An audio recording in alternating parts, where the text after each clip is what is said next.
Magandang umaga Pilipinas. Magandang umaga sa mga kababayan, mga kaibigan.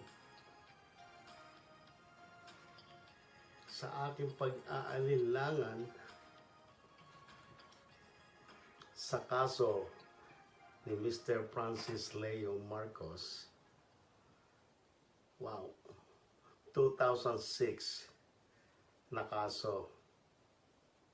Sabi nila, human trafficking. After 14 years, sabi nila, naglabasan daw yung mga nagko-complain. Galing, no? Pero, if you will analyze the person, Mr. Francis Leo Marcos, during the time when he is giving a good, like giving help as a good Samaritan into the starting from the optometry. Now, 2020, sabi ng NBI, maraming lumabas sa kaso ng human trafficking. Talaga lang. Dahil ba nababayaran yung mga tao? Dahil ba sa sobrang galit nyo kay Francis Leo Marcos?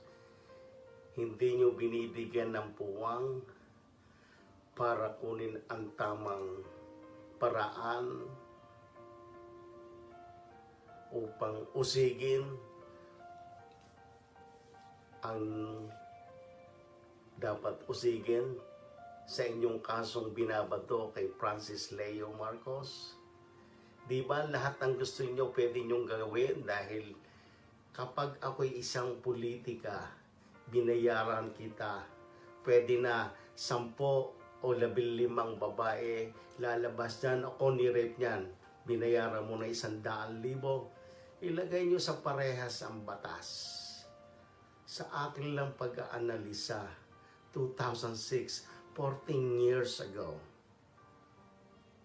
Ngayon, nung naging famous si Mr. Francis Leo Marcos, binato nyo lahat ng klaseng kaso.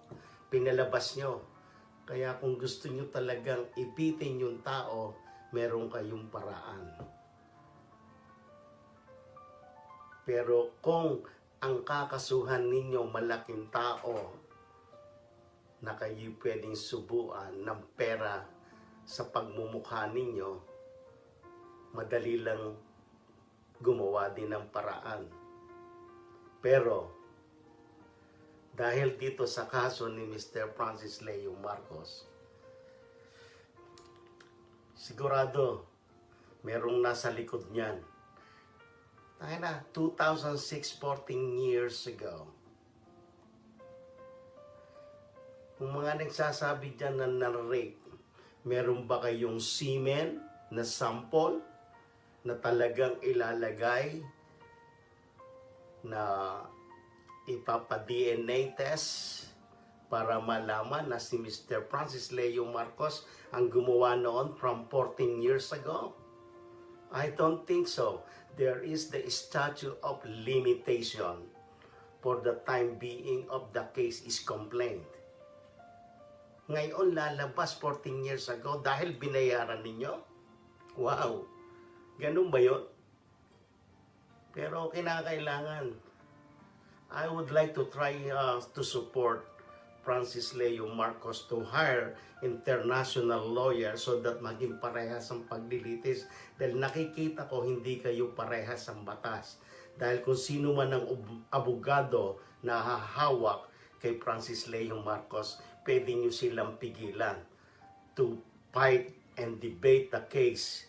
Because 2006 case, that is 14 years ago. Sasabihin nyo, ngayon lang lumabas ang mga nagko-complain? That is ridiculous. Bakit? Binayaran nyo para lumabas yung mga taong yon? At meron ba kayo? Yun ang tanong ko sa inyo. Which is the one of the rape case. The rape case to be the evidence, the Siemens, to all, not the hearsay, not the words. File a case against me, your words against me. There's no case. The rape, you have to have a sample of everything, the all evidence. So we may need to hire the international lawyer para maging parehas ang laban. Hindi yung kinokondenan nyo yung mga counsel ni Mr. Francis Leo Marcos. Hindi ako nagbibintang, pero opinion ko lamang yan.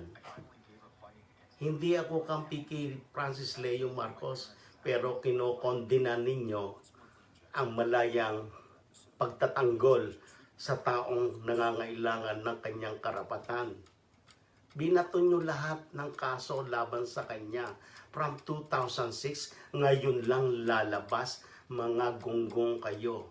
Ang batas na inyong pinaiiral ay bayaran kayo ng mga tao sa gobyerno. Hindi ko alam kung sinong mga nasa likuran ninyo. Dahil 2006, 14 years ago, I can't believe, rape case. Ilabas nyo ngayon yung lahat na balahibo, lahat ng semen, or whatsoever you can get to this person of this woman. Kung maipakita ninyo na meron DNA test into this particular case of rape for Mr. Francis Leo Marcos, I will salute you. 14 years. There is a statute of limitation. If there is no fact findings of evidence, if you did not caught him in the act, it's only the hearsay. Everybody can file a complaint. Dahil alam nyo na maraming pera, sasabihin nyo ninakaw, ipakita nyo yung ebidensya, maraming lumalabas, nagkakaso ng estapa, siyempre lalabas yan. Magkano bayad nila? Magkano bayad nila? Yun lang gusto kong malaman. Magkano ang bayad nila? Ha? Tsaka yung mga tao dyan, huwag ninyong kondenahin yung mga opinion ng iba. Hindi ko kayo kinokondena ang inyong mga opinion. Kung mali ang opinion nyo na yan eh. Hindi ko kayo pipigilan kay masama o mabuti ang inyong opinion. That's your opinion. This is a freedom of speech. You have the privilege. Everything you like to say, it is your privilege and it's your freedom. That's why we have a constitutional law of freedom of speech and freedom of expression. But I think, as per my analysis of this case of rape, I'm trying to support Mr. Francis Leo Marcos into this case. I would like to hire the international lawyer so that maging patas ang laban. Dito sa Amerika, patas ang laban. Diyan sa Pilipinas, bayaran. Para lang hindi nyo maipaglaban yung tamang karapatang pantao para kay Mr. Francis Leo Marcos. Litisin ninyo ng tamang pamamaraan ng paglilitis. Ipakita ninyo kung merong hibla ng buhok o merong Siemens na talagang na-rape si Mr. Francis Leo Marcos. Pero kung yan ay sabi lamang at walang ebidensya kayong nakuha, that is baseless case. Kung wala kayong ebidensyang nakuha, human trafficking lumabas 14 years ago. Bakit? Magkano binayad sa kanila? Magkano? Binayaran ba yung mga babaeng lumabas? Totoo ba yon? Tawagan ninyo yung Cyprus. Tingnan nyo lahat ng mga to gather all the evidence from their flight going to and came from. And who is the employer who went.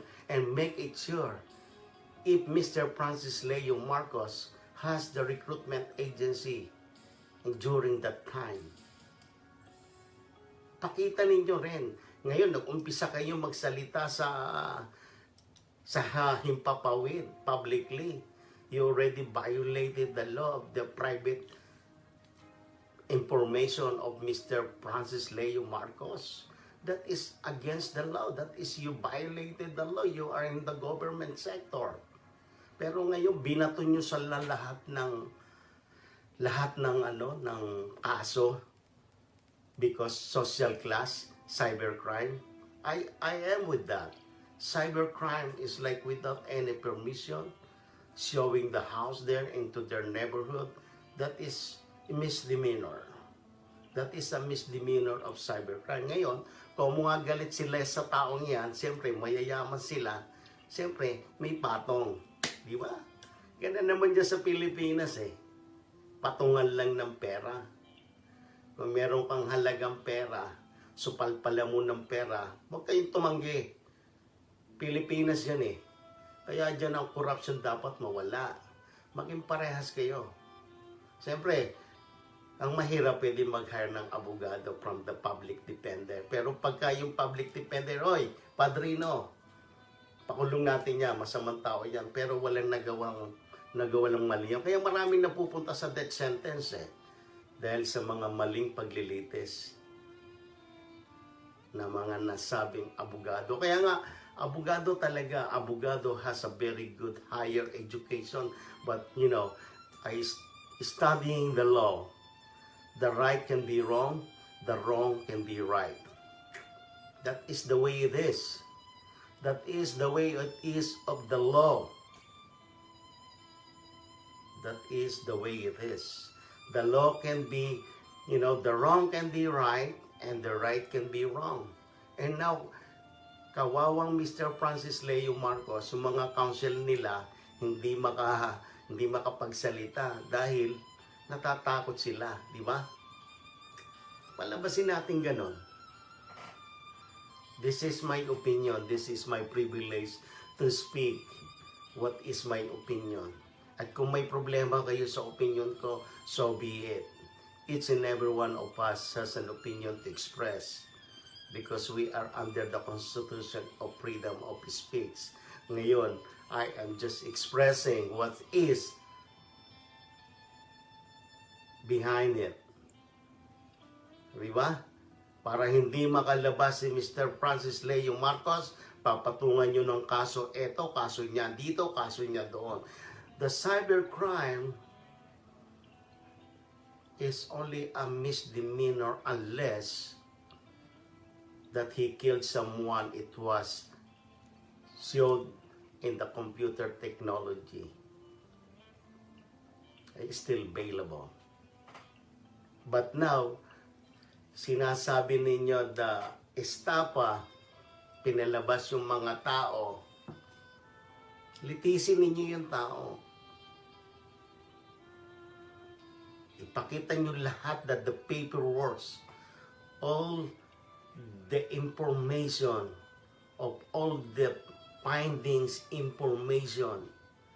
Tsaka, yung mga tao dyan, vloggers sa YouTube, huwag niyong awayin yung mga supporters ni Mr. Francis Leo Marcos dahil sila yung mga taong may puso. Huwag niyong pigilan kung anong gusto nilang gawin. Tulad dito sa mga vloggers, sasabihin ninyo, bawal yung ginagawa nila. Nobody can dictate someone to do whatever they want into the social media. As long as they're following what is the guidelines. If they don't violate the community guidelines of YouTube or the Facebook, no one, unless na may power kayo, nabayaran nyo dahil galit kayo. Yan naman ang ugaling Pilipino. Oh, inggit ako kay David eh. Oh, inggit ako sa kanya, papatay ko yan. Di ba? Ganon yan. Ganon din yan. Oh, ayaw ko yung Francis Leo Marcos mayabang. Kulong yan. Oh, magkano ba to?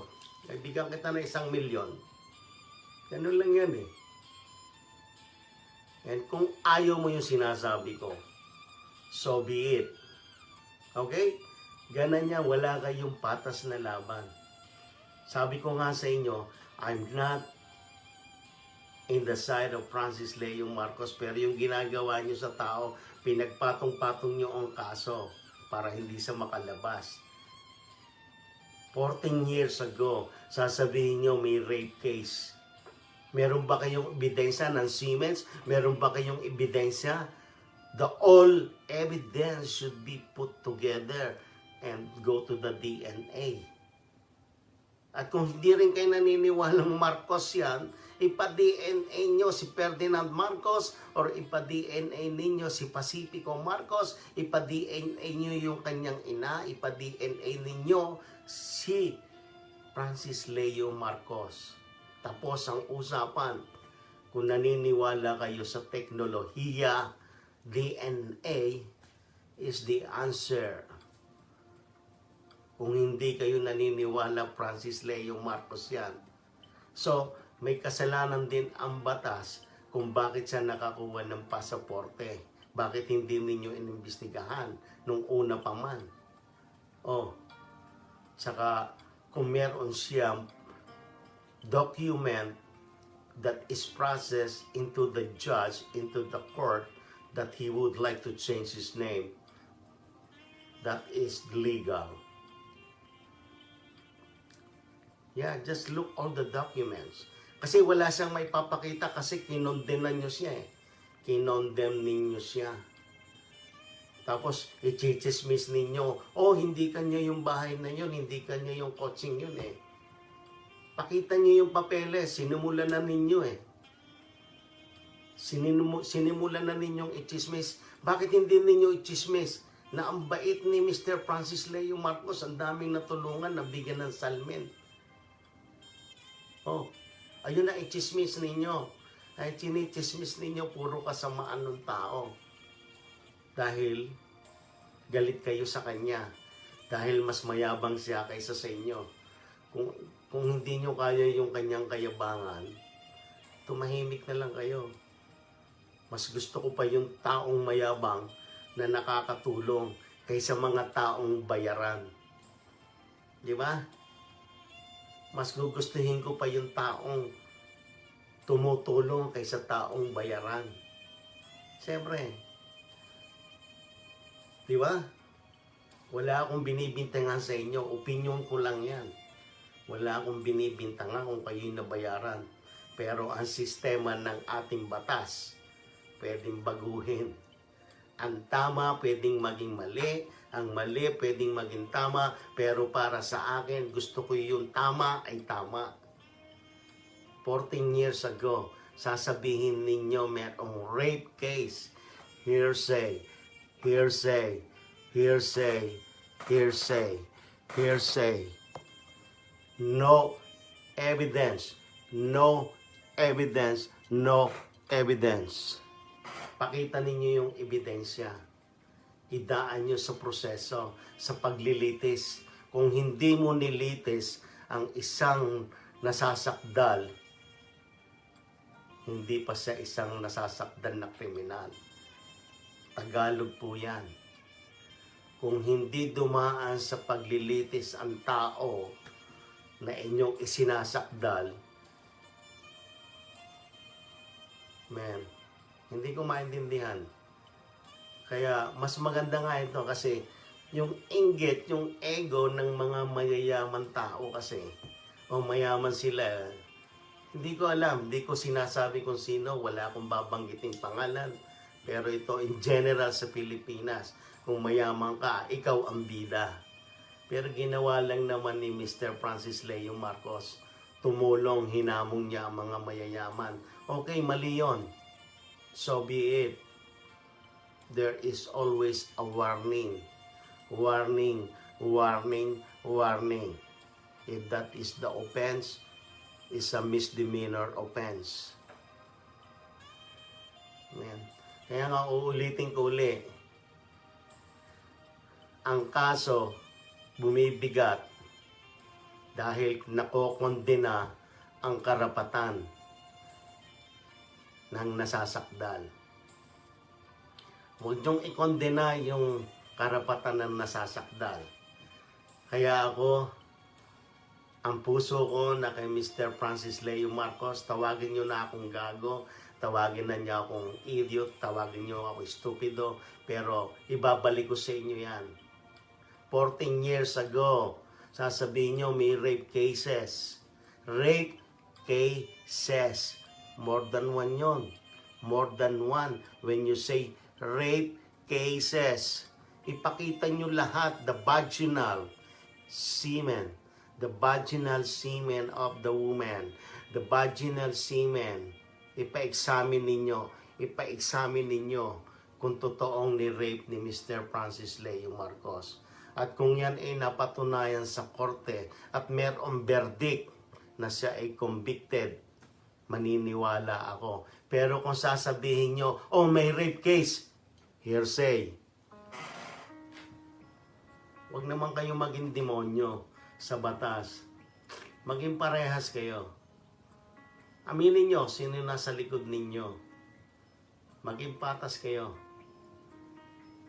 Kung mo ba naubos na ni Mr. Francis Leo Marcos yung pera niya sa pamimigay, sa mahihirap, sasabihin nyo galing sa pagnanakaw, meron ba kayong ebidensya? Yun na nga sinasabi ko. Before you say anything, may ebidensya ka muna dapat. Mga punyemas kayo. Sabi ko sa inyo, batas na babayaran dyan. Hindi parehas. Batas na babayaran. What kind of judiciary system? Same anyo.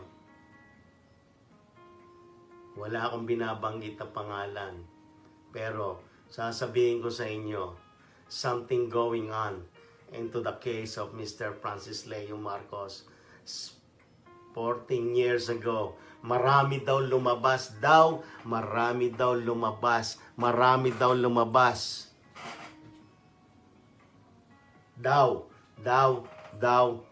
It means to say, salita nila. Ipakita lahat ng ebidensya at litisin yung tao. Bigyan siya ng karapatan. Yung kanyang manananggol. Ako naman natatawa sa mga tagapagtanggol ni Mr. Francis Leo Marcos. Takot ba kayo?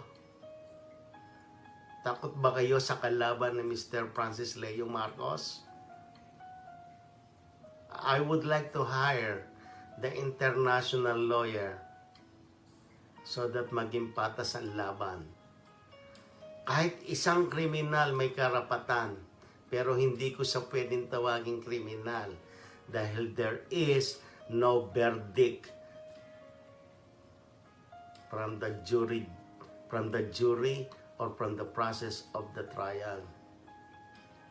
You cannot convict the person hearsay. Please, kung gusto ninyo akong ikulong nyo, ilabas yun si Mr. Francis Leo Marcos para maipaglaban niya ang kanyang sarili sa kanyang hinaharap na kasong sinasabi ninyo. Ikulong ninyo ako. Ako ang papalit dyan sa NBI. At sasagutin ko lahat ng inyong mga katanungan. Kung ano man ang gusto nyong itanong by law in each every category of law. I will answer you each every question you may have. Aminin ninyo, 14 years ago, hindi nyo inabala ang tao. Pero ngayon, nung siya ay nagkameron ng 1 million followers, saka kayo lumabas. Magkano binayad sa mga lumabas? Magkano ang binayad sa mga lumabas? May rape daw. May estapa daw. Magkano bayad nila? Tsaka yung mga tao dyan, lalo ka na Mr. DJ News, wala akong pakialam sa iyo dyan sa Canada. Huwag mong pipigilan ang mga vloggers ni Francis Leo Marcos. Kahit sino sa inyo, wala kayong karapatan na pigilan ang sino man. You are a dictator kung gagawin mo yan. Kung hindi sila lumabag sa batas ng community standard of the YouTube, and the Facebook, social media, wala kayong karapatang magsabi, mangyapak ng inyong kapwa-tao. Tandaan ninyo, mga Pilipino tayo, dapat tayo ay magkakaunawaan. Kahit saan bansa, may mga kriminal, pero kung mapapatunayan. Pero just ayusin nyo muna yung batas dyan. Dahil sabi ko nga sa inyo, alam ko, ang ugaling Pilipino, kapag ikaw'y nainggit sa isang tao, ikaw'y ma-impluensya, magkanong halaga, pwedeng bayaran. Pwedeng bayaran. Di ba? Pwedeng bayaran. Aminin. Aminin. Dahil, ulitin ko uli, 14 years ago, sinabi ninyo, rape cases. Rape cases is more than one. Prove it. Prove it. Prove it.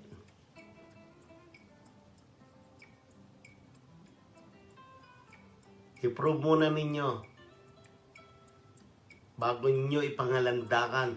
Kaya binabalaan ko uli ang si Erwin Tulfo, Percy Lapid, Deo Macalma. Men, mga punyemas kayo, mga inutil kayo. Kung gusto nyo kayo respetuhin ng kapwa ninyo, lumagay kayo sa ayos. Tsaka yung mga taong galit kay Francis Leo Marcos, wala akong pakialam. Opinion ninyo, that is your opinion, that is the privilege of each and everyone to express your opinion, whatever you may have, good or bad. It is always acceptable. Hindi ako nangaaway. Sinasabi ko lang kung ano yung aking opinion.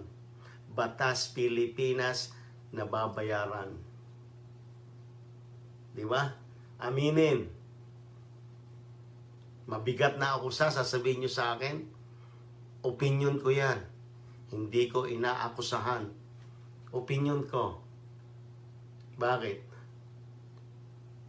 Inyong pag-isipan, yung mga taong nakakaalam ng batas, 14 years ago, the case 2006,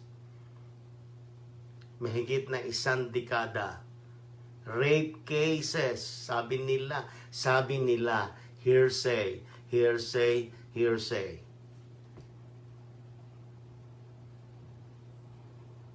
Di ba?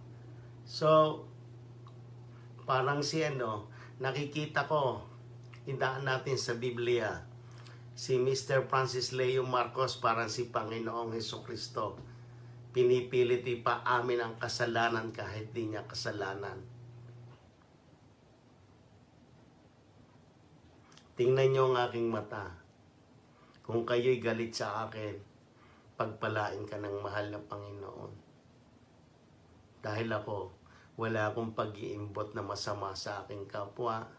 Gusto ko lang malinawan ang mga nangyayaring hindi naman dapat mag-isip ako ng ganito, pero sa nakikita ko, pinagkakaisahan ninyo ang walang kalaban-laban si Mr. Francis Leo Marcos. Laging sinasabi nyo, puro kasamaan.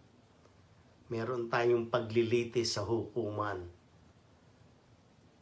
At sasabihin ko uli, gawin ninyo ang trabaho ninyo. Ikalap ninyo ang buong ebidensya, DNA test to prove if Mr. Francis Leo Marcos is the real Marcos. DNA test. Kahit patay ng isang tao, pwede mo siyang i-DNA. Kung hindi pumayag ang Marcos, problema nila yon. Di ba? There is always a DNA. Ako, if I would like to claim I'm a Donald Trump, I could do so. But they have to do the DNA test to me to prove it. Pero bakit din nyo magawa? Bakit din nyo pag-usapan? The DNA test to be performed to make it sure para matapos na tong ating mga pangkaisipan natin na ano kung ano-ano. Tsaka, hindi ko maintindihan. Pinagpapatong-patong niyo yung kaso ni Mr. Francis Leo Marcos. Dahil marami daw lumabas 14 years ago. Wow, ang galing ninyo. Sino ang namigay ng pera? Sana yung mga pinamimigay yung pera, itulong ninyo sa mga nangangailangan. Ako, kahit pa sinong magalit sa akin dyan, wala akong pakialam. Wala akong pakialam. Karapatan pantao ang aking ipinaliliwanag at this is my freedom of speech to say so. Kaya kung kayo ay galit sa akin, sabi ko sa inyo, wala akong magagawa.